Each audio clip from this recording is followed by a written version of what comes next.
Hey, what's up? This is Don's YouTube video, electronics kind of videos I show about just electronics in general. Today we're going to talk real quick about how to hook up a 1980 Atari 2600 to a modern television. I'm going to give you a quick review of how to do that.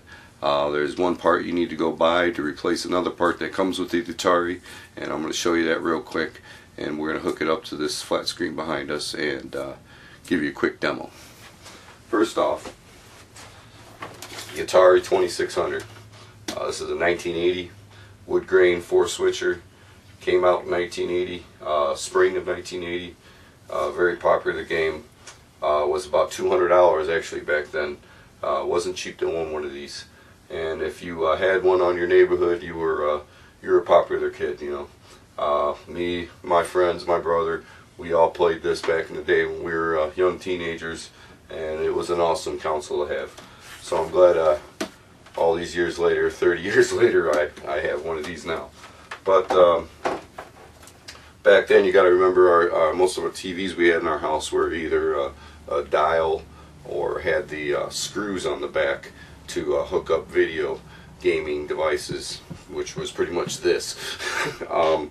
So back then the Atari came with one of these.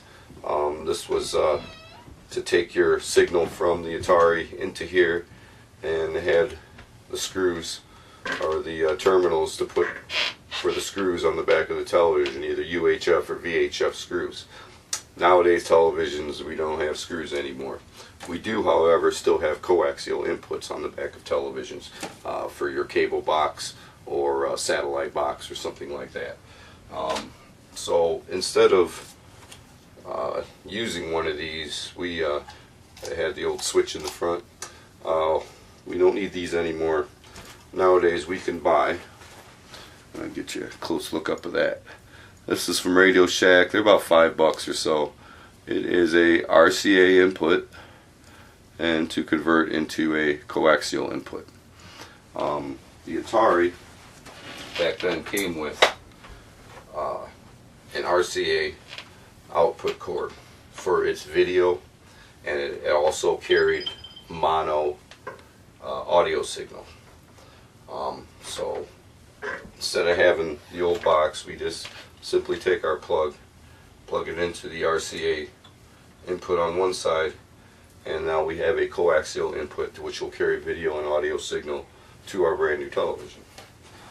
So we're going to screw that in real quick. And like I said, most TVs, I mean, I don't even know a manufacturer that doesn't have coaxial inputs to their televisions. So once that's screwed in, you're good. Power supply. I didn't have a power supply for this. I had to make one. It's basically a mono 1/8 inch plug and a power adapter, which I think this ran on like 9-10 volts maybe. I'm not too sure. Bought a joystick, $2. It's aftermarket joystick. It's actually hard to find joysticks for these because they were so used back then. A lot of them didn't make it.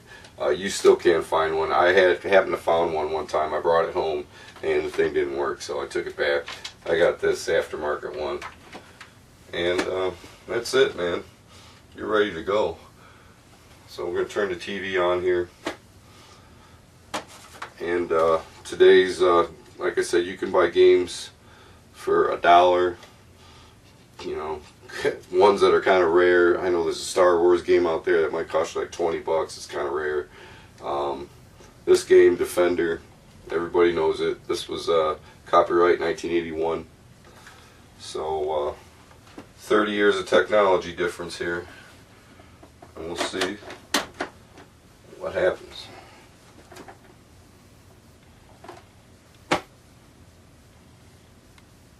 Can't nothing. No. There we go. The switch on this thing's, it's old. Like I said, this video game's 30 years old. Or more, actually about 33 now. So, there you go, man. When you first put it on, The video signal that came from this is not going to be what normal video signal it goes into a television like this, so you're only going to have so much screen. What you can do though, however, is most flat screen TVs have a adjustment where you can widen it out. That's the zoom. There you go. It's wide out.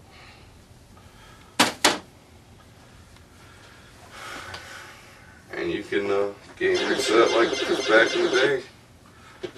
And here you are, back in 1981, playing Atari and blowing up. So, like I said, this is a great video game, vintage gaming system. It's probably one of the all-time classics. Every video game nowadays that is based off of came from this.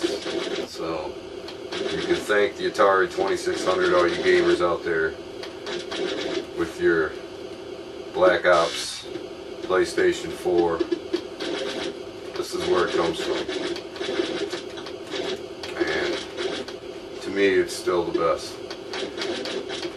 So there you go. Thanks for watching the video, and we'll see you next time, and I'll have another electronics video to post. Peace out.